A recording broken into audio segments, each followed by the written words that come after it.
Olá pessoal, aqui quem fala é o professor Luan, professor de Física do Colégio Interativo, e essa aula vai ser voltada para a turma do 9º ano. Bem, nós estamos aqui estudando o módulo das ondas da tecnologia. Nós falamos sobre algumas radiações, como é utilizado algumas radiações para monitoramento terrestre e ambiental. Agora a gente vai entender alguns instrumentos de medição, tá? A gente vai falar sobre o sonar, radar e lidar. Bem, ambos servem para fazer medidas através de ondas. O que vai diferenciar um do outro é o tipo de onda que ele está trabalhando. Porque lembre que toda onda ela tem uma frequência e uma velocidade, tá? E um comprimento de onda. Então, se cada onda tem uma velocidade, se eu sei o tempo que ela leva para ser emitida e refletida, com esse tempo eu consigo saber a distância.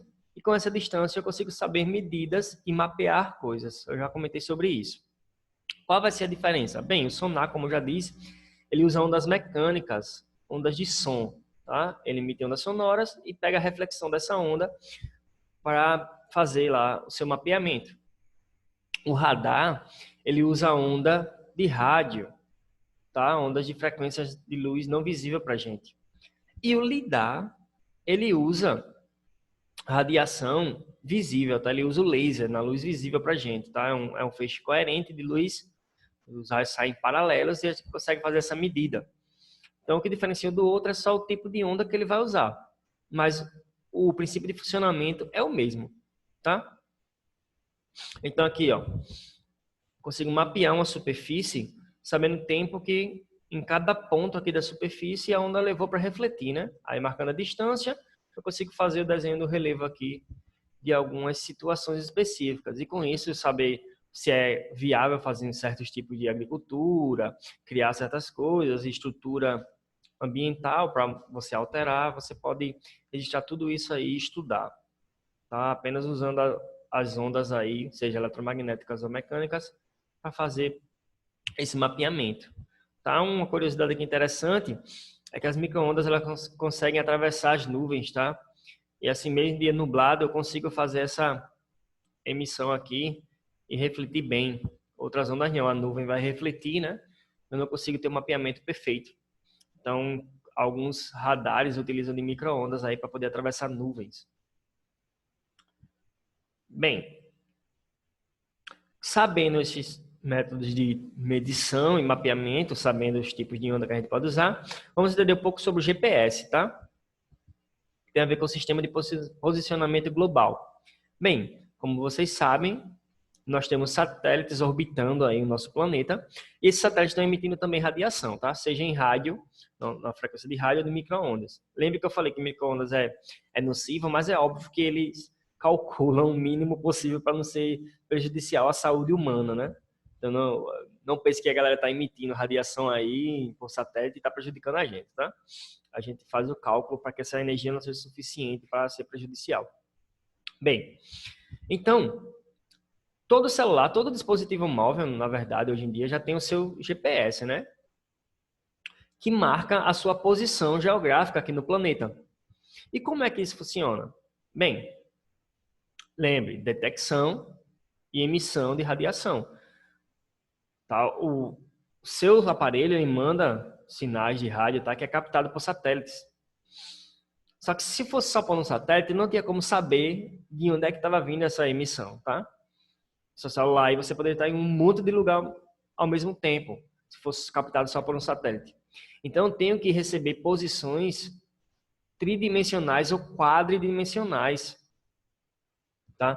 Para entender bem a posição geográfica que você está no planeta, porque a gente é uma esfera, né? A gente é dado por 3 dimensões as nossas coordenadas, tá? A gente só tem 2 porque são coordenadas polares, né? Que é longitude e latitude.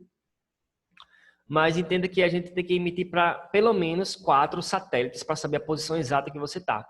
Por isso que o GPS é extremamente exato, tá? Porque pelo menos 4 satélites estão recebendo sinal e essa diferença de reflexão e emissão da posição que você está diz exatamente a posição do planeta em que você se encontra. Tá? Tanto é que então, está sendo usado para rastreamento da população, para saber em relação à quarentena, se a galera está obedecendo ou não essa quarentena. A gente está monitorando, quando fala a gente, você entendeu, nesse caso, a humanidade está rastreando aí para saber se a galera está respeitando ou não a quarentena, através do GPS dos seus aparelhos. A gente sabe se você saiu de casa ou não, tá? Então, além disso, esse sistema de rastreamento é importantíssimo para alguns estudos da natureza. Para alguns animais em extinção, entender um pouco sobre algumas reservas, a gente usa para saber o comportamento dos animais e o que é que está acontecendo com eles. A gente determina o caminho que eles seguem, tudo pelo GPS, tá? A gente coloca colares em alguns animais que quer estudar e esse caminho é traçado pela emissão do sinal que ele está mandando. A gente rastreia e entende um pouco sobre o comportamento desses animais. A gente tem importância para entender como é que está se moldando a natureza à nossa volta e proteger alguns animais. É óbvio que esse colar aqui é colocado de tal forma que não vá dar algum desconforto ao animal, tá? Tem o máximo de conforto possível aqui para ele, para não atrapalhar, né? Porque senão não faria sentido querer proteger e causar algum dano ao animal, né?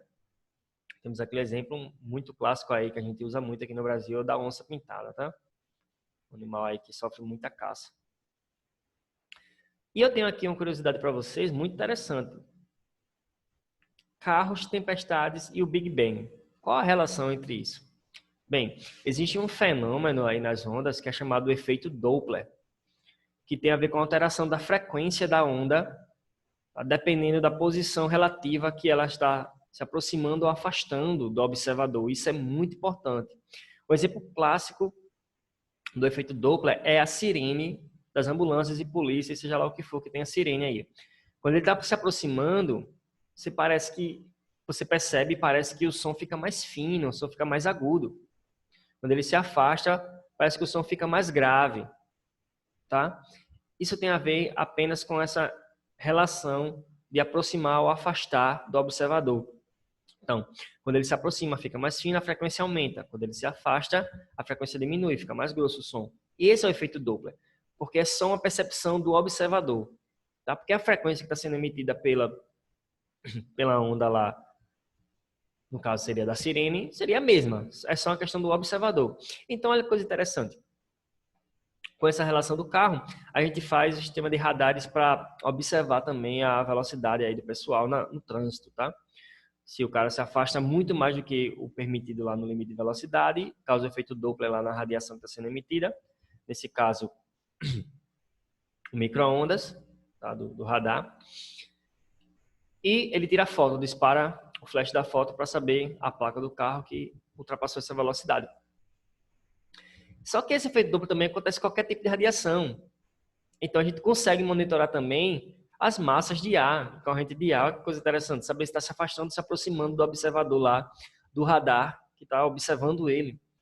Então se se afasta, tem uma alteração de frequência, se aproxima também. Eu consigo entender o funcionamento dessa corrente de ar. Tá? E a gente consegue também medir temperaturas, diferença de temperatura com o infravermelho, saber se é neve, tá? Se é cinza, se é partículas de outra coisa, só pela emissão de radiação do infravermelho, que é a onda de calor. E além disso, uma coisa interessante, a gente conseguiu estudar o efeito Doppler das estrelas e saber se elas estão se aproximando e se afastando da gente. Tá? A gente tem um desvio de maior frequência ou menor frequência, né? Para o azul ou para o vermelho. Então, com esse afastamento e essa aproximação, a gente consegue entender o funcionamento do nosso universo. Então, observando as estrelas, a gente conseguiu constatar que elas estão se afastando cada vez mais da gente. Então, se para frente eles estão se afastando cada vez mais, quer dizer que no tempo para trás eles estavam se aproximando. E foi aí que surgiu a nossa famosa teoria do Big Bang, tá? Porque se estava em expansão para o tempo para frente, ele estava em contração do tempo para trás. E assim ele se encontrava em um ponto extremamente minúsculo no início dos tempos, tá? Então, uma curiosidade aí interessante, tá, sobre o efeito Doppler, como a gente consegue estudar as coisas no universo sem ir até lá, só através de medições práticas e observações daqui mesmo, tá? Então é isso. A gente encerra esse módulo. Façam as questões aí do módulo. Para quem não tem um módulo, eu vou postar essas questões, tá? Em breve. Espero que tenham gostado e percebido do novo cenário. Eu mudei aqui, realoquei o local de gravação. Espero que tenha entendido, espero que tenha gostado e até já. E desde sempre aí, obrigado.